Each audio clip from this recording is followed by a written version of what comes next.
prior to after, obviously. But now that I understand how difficult he is to deal with, there's no one else like him. You can't prepare for him, even at his age, even at an elder version of him. And shit, it was pretty cool to see. And honestly, even with the majority draw, it's a win for Manny, because damn, if he can do that off a 3-year layoff at 46, that's pretty telling, for one, where the sport of boxing is when your world champ can't beat 46-year-old politician Manny Pacquiao. Yes, Manny, you can come out of retirement because this guy is so bad. Like, that fired him up a little bit, and then he goes in the ring and he does nothing. He goes in the ring and, like, I thought it was an embarrassing performance from a 30-year-old champion.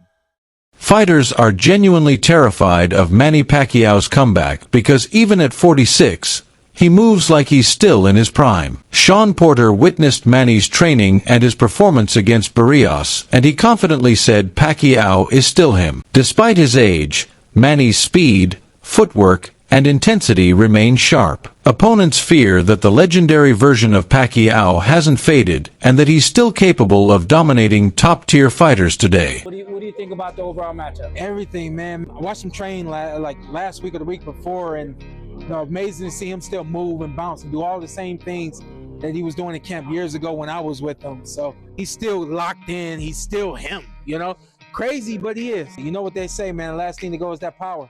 Chris Algieri, who once stepped into the ring with Pacquiao during the prime of both their careers, offers a rare and respected perspective. According to Algieri, there's something extraordinary about Manny that transcends time. While most fighters decline with age, Pacquiao remains a puzzle that even younger, fresher opponents struggle to solve. Algieri describes him as one of the hardest fighters to prepare for. Unpredictable, fast, explosive, and relentless. He emphasizes that age is irrelevant when it comes to Manny's capabilities, as Pacquiao possesses a kind of physical and mental edge that training camps can't replicate or anticipate. For Algieri, Pacquiao's comeback isn't just possible, it's dangerous for anyone standing across from him. Prior to after, obviously, but now that I understand how difficult he is to deal with, there's no one else like him. You can't prepare for him, even at his age, even at an elder version of him. In his fight against Mario Barrios, Pacquiao shocked audiences with how much of his trademark style remained intact. At 46, the expectation was a faded legend trying to recreate old magic. Instead, fans saw blistering footwork, fast combinations, and clever angles. Everything that once made Pacquiao a feared champion. What stood out most was the closeness of the rounds. Even the ones he didn't win on the scorecards were fiercely competitive. His timing, ring generalship, and stamina all held up impressively. While Barrios was expected to dominate due to youth, he often found himself reacting rather than controlling. It was clear Pacquiao was not just participating, he was still competing at a high level. I think Manny's always been good at that. And my son really pointed it out perfectly. He was still good at it. He was still good at it. I think he was stealing some rounds at the end. Whether he deserved them or he didn't deserve them, whatever. They were close rounds. He might have stole them on the judges' cards.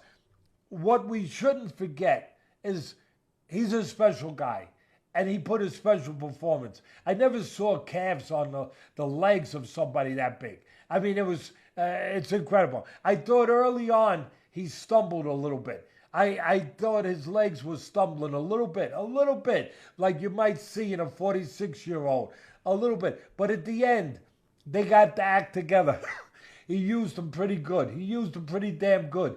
What I think he also did was maybe a little bit of, I think the word illusion is too powerful, but I'd say a little misleading, where he threw those real fast punches like my son said. They weren't quality punches like they used to be, where there was real impact and real power at the end of them. They were more like just quick punches. And they weren't all being impactful. They weren't all landing clean. Some did, but they weren't all landing clean. And they definitely weren't landing with real power. They really...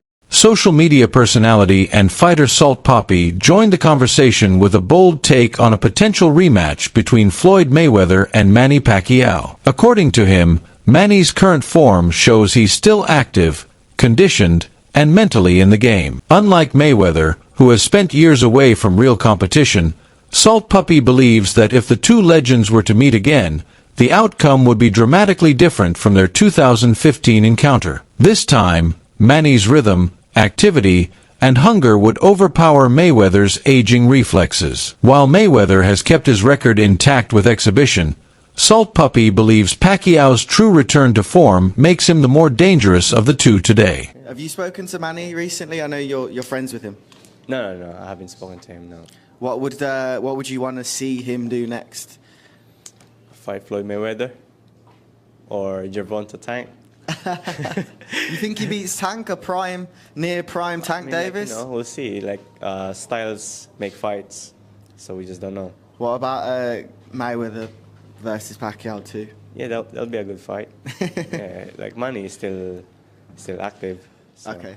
Paccio's performance against Barrios was a reminder of why he's a generational talent. Every time Barrios tried to engage, Manny responded with 2 or 3 lightning-fast punches. His output, energy, and footwork stood in stark contrast to Barrios' cautious and often reactive style. What impressed fans and critics alike was how youthful Pacquiao's movements still appeared. His legs were constantly moving, cutting angles, and creating opportunities. Many observers questioned the official result, pointing out that Manny's aggression and volume far outweighed Barrios' sparse counters. It wasn't just that Pacquiao looked good for his age. He looked like he still belonged at the top. That's not what happened. Barrios was so tentative in this fight. He was essentially standing there for some of the exchanges. Manny Pacquiao came out and did what Manny Pacquiao does. By the way, credit to Manny. At 46, he still had some feet.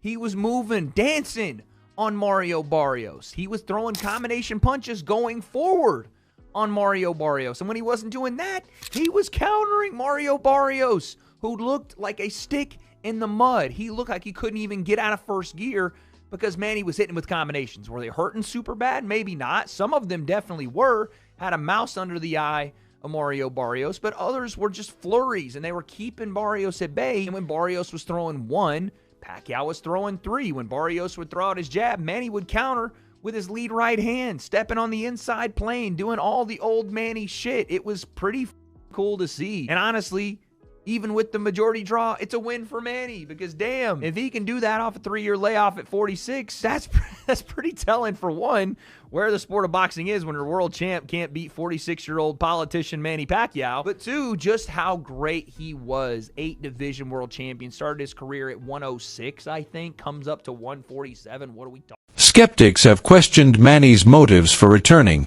suggesting that financial incentives might be the main driver. Given his legendary status and achievements, he has nothing left to prove. As a Hall of Fame world champion in 8 divisions and a global icon, Manny could comfortably remain retired. Yet, the fact that he chooses to come back raises eyebrows. Critics argue that the risks outweigh the rewards at his age, especially when the physical toll of boxing only increases with time. They believe that no amount of pride or legacy building justifies stepping into the ring again, unless there's a big payday involved. Pacquiao crazy for coming back and fighting is because they don't understand what's going on in Manny Pacquiao's life. When a fighter is 46 years old, he doesn't just come back to fight a top fighter because he just wants to fight a top fighter. When he's going through that, that's what's brought him to that place in the first place. And that is having what we call bandwidth extension. He's totally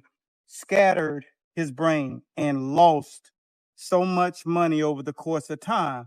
And the same thing that happens when you get a paycheck and you start spending, and because you get shiny object syndrome, you want to get the new watch, you want to get the new gear, you want to eat at the restaurant, you want to go spend money. That's shiny object syndrome. And you can't get it under control the same way that Manny Pacquiao did. He couldn't get things under control. So therein lies the situation where all of that money that he's made, hundreds of millions of dollars, just burnt. And now you got to fight.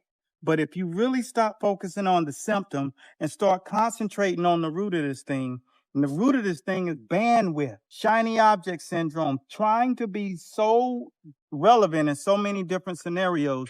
You want to train, you want to run this other business, you want to do this, you got this great idea. And it all boils down to the term that I use all the time, and that's compensatory control, laser focus.